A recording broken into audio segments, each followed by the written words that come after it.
Hello दोस्तों, मैं वामिक वर्मा के आप सबका स्वागत करता हूँ बीइंग आईएएस के एक बहुत ही बेहतरीन एपिसोड में। ये एपिसोड एनसीईआरटी की नई पेशकश के बारे में हम बात करेंगे। दोस्तों, एनसीईआरटी की जो नई पेशकश हुई है एनसीईआरटी की किताबों में, वो है 6th क्लास का exploring society India and beyond.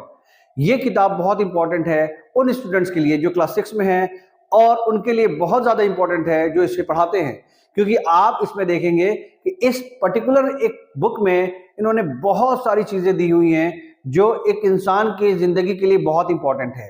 अगर वो सोसाइटी में रहता है तो उसको सोसाइटी की जानकारी होनी चाहिए, उसको पॉलिटी की जानकारी होनी चाहिए, उसको हर वो स्टेप की जानकारी होनी चाहिए जब वो सोसाइटी के अंदर इन्वॉल्व होता है। तो दोस्तों, ये जो पेशकश है एनसीईआरटी की, ये मुझे बहुत बेहतरीन लगा है, क्योंकि इसमें वो सारे नॉलेज दिए गए हैं जो एक स्टूडेंट्स के लिए जरूरी है। आइए देखते हैं कि आखिर इसमें कौन कौन से टॉपिक जैसे दिए गए हैं। बाकी वीडियो तो मैं बहुत ही छोटा बनाने वाला हूं, इसको एक्सप्लोर करेंगे हम लोग बाद के वीडियो में। आज सिर्फ इसका इंट्रोडक्शन देख लेते हैं कि आखिर कौन कौन सी ऐसी चीजें हैं जो हमारे हमारे इस किताब में दिया हुआ है। तो देखते हैं शुरुआत से कि कौन कौन से टॉपिक्स दिए गए हैं। मैं आ जाता हूं सीधा कंटेंट पे। दोस्तों, इसमें इंडिया के कल्चर्स के बारे में भी दिया गया है। आप जब इस किताब के प्रीव्यू पढ़ेंगे तो आपको बहुत सारी चीजें ऐसी मिलेंगी जो आपको बहुत बेहतरीन तरीके से बताया गया है। और इंडिया जब से, मतलब हमारा प्राचीनतम इंडिया से लेके और नवीनतम इंडिया, मतलब एंशिएंट से लेके मॉडर्न तक हमारी सारी चीजों को बताया गया है। इकोनॉमिक्स कैसे यूज होता है, कैसे इकोनॉमिक्स का इस्तेमाल किया जाता है हमारे सोसाइटी में, ये सारी चीजें बताई गई, इसमें ऐड की गई है। इस बुक का हम ओवरव्यू करते हैं। आइए देखते हैं कि कौन कौन से टॉपिक्स इसमें ऐड किए गए हैं। तो दोस्तों, ये हमारा कंटेंट, इस कंटेंट में हम देखेंगे कि हमारे कंटेंट जो है वो बहुत ही इंपॉर्टेंट है। इसमें theme A B C D E दिया गया है, 5 थीम दिया गया है। इन पांचों थीम में जो सबसे पहला जो थीम है वो है लैंड एंड द पीपल। मतलब जब इंडिया की बात करें या इस पूरे अर्थ की बात करें तो सबसे पहले हमारा लैंड आता है, क्योंकि हमारे आने के पहले ये लैंड हमारा बन चुका था। तो इसको देखने के लिए हमारे पास इतने सारे टॉपिक्स हैं। Locating places on the earth, earth पे कौन कौन से प्लेस जो है उसको लोकेट करना है। कॉन्टिनेंट जो है वो बहुत ही इंपॉर्टेंट पार्ट होता है इस पूरे अर्थ को चलाने के लिए, क्योंकि अगर ओशन नहीं होगा तो अर्थ पे ऑक्सीजन की मात्रा काफी हद तक कम हो जाएगी, करीब करीब 75 to 80% ऑक्सीजन कम हो जाएगा। नेक्स्ट क्या है, लैंडफॉर्म एंड लाइफ। किस तरीके के लैंडफॉर्म्स में किस तरीके के लोग रहते हैं, ये बहुत इंपॉर्टेंट है। दोस्तों, ये इंडिया एंड द वर्ल्ड जो है, लैंड एंड द पीपल, ये थीम ए बहुत इंपॉर्टेंट है हमारे स्टूडेंट्स के लिए। साथ साथ अगर पेरेंट्स भी पढ़ रहे हैं तो ये बहुत ही अच्छी हो जाएगी। ये किताब पढ़ने के बाद आपको बहुत सारा नॉलेज मिलने वाला है। थीम बी जो है वो tapestry of the past. Tapestry of the past का मतलब है कि एक ऐसी चीज, एक ऐसा पर्दा, एक ऐसा कपड़ा जिसपे कुछ चीजें कलाकारी बनाया गया है, उसको टेपेस्ट्री बोलते हैं। तो पास्ट, हमारा पास्ट कैसा था, इंडिया का पास्ट कैसा था, एंशिएंट पीपल कैसे थे, उन सब के बारे में हम लोग बात करेंगे। Timeline and sources of the history. Timeline क्या होता है कि जैसे पहले बीसी होता है, बिफोर क्राइस्ट, या एडी, एनो डोमिनी जिसको बोलते हैं। ये हमारे एक टाइमलाइन हमने दे दिया, जिसकी वजह से कैलेंडर्स भी डेवलप हुए हैं। और हमारी जो लाइफ है, आज की लाइफ, एंशिएंट, मिडिवल और मॉडर्न में डिफरेंसेस जो पैदा होती हैं, जो जानकारी मिलती है, वो हमारे टाइमलाइन से पता चलती है।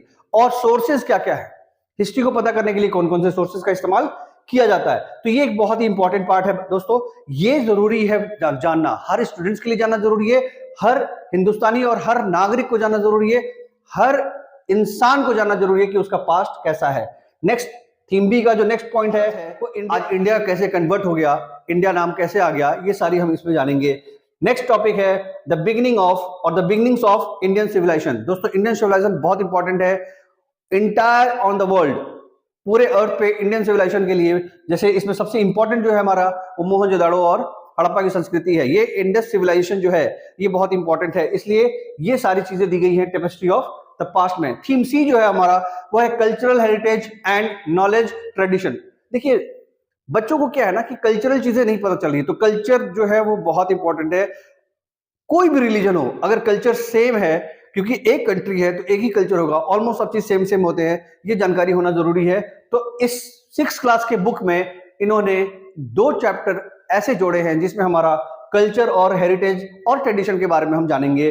वो है इंडिया कल्चरल रूट, कहां से हमारा ये कल्चरल रूट आया, और unity in diversity of many in the one. मतलब एक यूनिटी कैसे होता है, बहुत सारे लोग रह रहे हैं फिर भी हमारे साथ एक यूनिटी है, जो कि हमारा इंडिया है।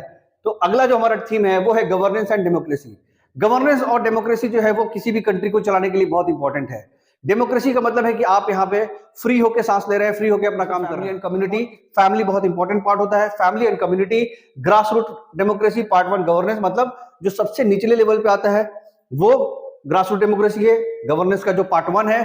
दूसरा पार्ट टू है local government, local government in rural areas and local government in urban area. ये 3 टाइप के गवर्नेंस होते हैं, ये इसमें इस किताब में बहुत अच्छे से बताया गया है। इसी तरीके से हमारा गवर्नेंस एंड डेमोक्रेसी वाला जो पार्ट है वो भी कवर हो जाता है, और इसमें एक बहुत ही बेहतरीन तरीके से हमें एक हॉलिस्टिक नॉलेज मिल जाएगा कि हमें किस तरीके से गवर्नमेंट चलानी चाहिए। गवर्नमेंट में कौन कौन से पार्ट्स होते हैं। जो आखिरी थीम है इसका वो है इकोनॉमी। ये इकोनॉमिक लाइफ अराउंड अस जो है ये बहुत इंपॉर्टेंट है, ये समझना कि आखिर ये कंट्री चलती कैसे है। क्या इकोनॉमिक को हटा दे तो हमारी कंट्री रन कर पाएगा? गवर्नेंस चाहे जितना भी हो, अगर इकोनॉमिक सिस्टम को हटा दिया जाए, हमारा खरीद फरोख्त सिस्टम खत्म हो जाए, बिजनेस खत्म हो जाए, तो हमारा कंट्री, कोई भी कंट्री रन नहीं कर पाएगा। तो दोस्तों, बच्चों को समझना बहुत जरूरी है कि आखिर ये इकोनॉमी होता क्या है। वैल्यू ऑफ द वर्क, अगर मैं टीचर हूं या कोई मजदूर है या कोई बिजनेसमैन है, क्या सबके लिए इंपॉर्टेंट है उसका काम का वैल्यू देना? ये वैल्यू बहुत इंपॉर्टेंट है। पेरेंट्स का काम का वैल्यू बहुत इंपॉर्टेंट है। पेरेंट्स अपने बच्चों को छोटे से लेके बड़े बनाते हैं, उनके भी वर्क को अगर हम वैल्यू ना दिए तो फिर हमारे लिए कोई मकसद नहीं रह जाएगा हमारी जिंदगी का।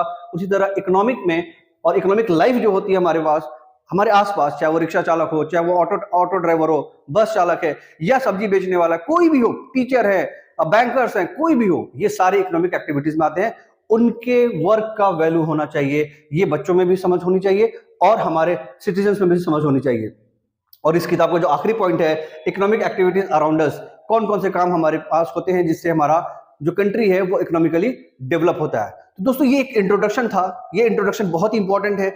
इस इंट्रोडक्शन के साथ मैं आज का ये वीडियो क्लोज कर रहा हूं, और फिर से मैं मिलूंगा। इसका हर पॉइंट को मैं पूरे तरीके से डिस्कस करना चाहता हूं ताकि बच्चों को भी समझ में आ जाए, और अगर उनको उनसे रिलेटेड कोई भी जो लोग हैं, जो पेरेंट्स हैं या टीचर्स हैं, अगर उनको कुछ समझ नहीं आ रही है तो भी हम इस पूरे पॉइंट्स को, एक एक पॉइंट को हम लोग बहुत अच्छे से डिस्कस करेंगे आगे के कुछ वीडियोस में।